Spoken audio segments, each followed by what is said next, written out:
Some time passes after that first night. London keeps moving. Songs rise and fall on the charts. Life continues in its separate lanes. Jim does not think much about the man who offered him a drink.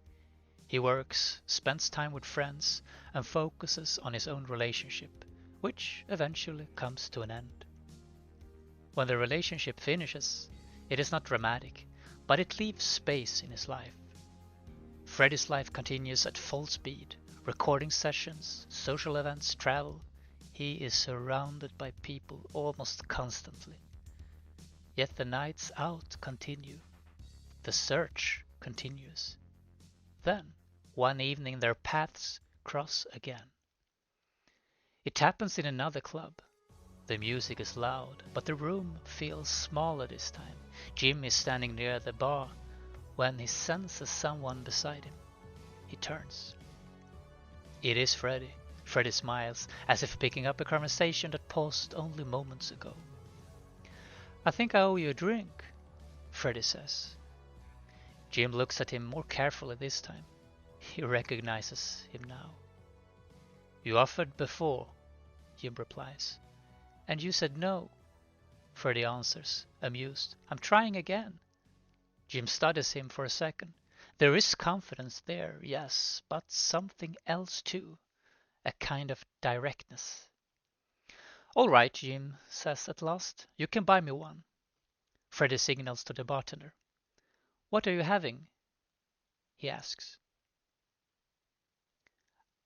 A pint will do, Jim says. Freddie raises an eyebrow slightly. A pint? Yes, Jim says simply. Freddie laughs softly and orders the drinks. They move a little away from the bar where the music is less overwhelming. This time the conversation does not end after a few lines. Freddie asks questions. Where are you from? He says. Ireland, Jim answers.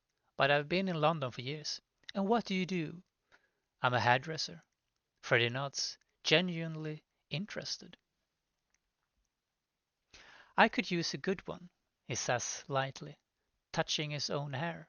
Jim gives a small smile. You've got enough of it. Freddie laughs at that. He seems to enjoy the fact that Jim does not soften his words. They talk about simple things at first. Work, London, places they like. Freddie speaks with energy, hands moving as he talks. Jim listens more than he speaks, but when he answers, he is direct. At some point, Freddie leans a little closer. You didn't seem very impressed the last time we met, he says. Jim shrugs. I'm not impressed by fame, he says. It doesn't mean much to me. Freddie holds his gaze for a moment. That's refreshing, he replies quietly. There is less noise between them now. Even though the club is still loud, the conversation feels more focused, less like a passing encounter. After a while, Freddie asks, would you like to come back to my place? The question is asked without pressure, almost casually. Jim pauses. He thinks about it. This time the answer is not automatic. All right, he says. They leave the club together. Outside the air is cool. A car is waiting. Jim hesitates slightly when he sees it. You don't usually travel like this? Freddie asks with a faint smile. No, Jim says honestly, I don't.